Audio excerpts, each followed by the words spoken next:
ఆమె ఎంత పతివ్రత, ఎంత యోగ్యురాలు. మధురవాణి వెధవముండకి పాతివ్రత్యం అన్నమాట. ఈనాటికి విన్నాను.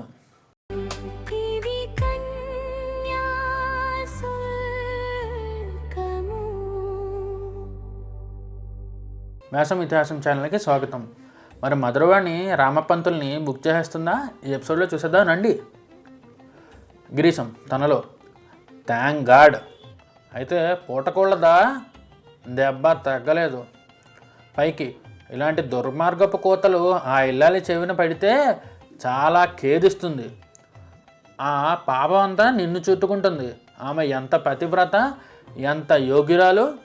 మధురవాణి వెధవముండకి పాతివ్రత్యం అన్నమాట. ఈనాటికి విన్నాను.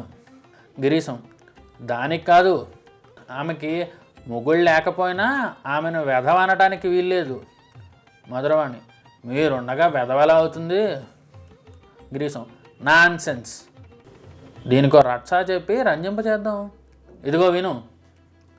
దాని నిజం ఏమిటంటే, పూటకోళ్ళమ్మ ముచ్చటగా తప్పటడుగులు వేసే రోజుల్లో ఒక కనుష్టి ముసలాడికి కట్ట నిశ్చయించారు. పుస్తక కట్టబోతుంటేనో కట్టిన ఉత్తర క్షణాల్లోనో ఆ ముసలాడు పెళ్లిపీటల మీదే గుటుక్కుమన్నాడు. అప్పుడు పెళ్ళి అయినట్టా కానట్టా అని మీమాంస మొదలైంది. కొందరు పుస్తక కట్టాడన్నారు, కొందరు కట్టలేదన్నారు. పిల్ల తండ్రి పెళ్లి కొడుకు వారసుల మీద దావా తెచ్చాడు. పురోహితుడు వాళ్ళ దగ్గర లంచం పుచ్చుకొని పుస్తక కట్టలేదని సాక్ష్యం ఇచ్చాడు. దాంతో కేసు పోయింది. మరి దాన్ని ఎవ్వరూ పెళ్ళాడారు కాదు. మధురవాణి అయితే మరి మీకు తప్పలేదే. గిరీశం ఏమిటి కొత్త మాటలు? నాకు ఆది అంటూ తెలియకుండా ఉంది. ఆహా, సరసం విరసంలో దిగుతుందే. హాస్యానికంటే నువ్వేమన్నా ఆనందమే. నిజమని కానీ అంటివా? చూడు నా తడాకా. ఎవడి మాటలు పేలుతున్నాడో వాడి పేరు తక్షణం చెబుతావా చెప్పవా? మధురవాణి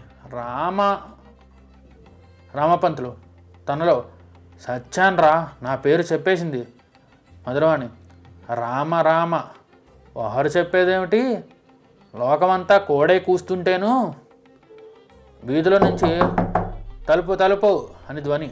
మరి వచ్చింది ఎవరు? ఇంత సీరియస్ డిస్కషన్లో రామపంతులు గుండె దడదడా కొట్టేసుకుంది. మరి వచ్చింది ఎవరో నెక్స్ట్ ఎపిసోడ్లో చూద్దాం.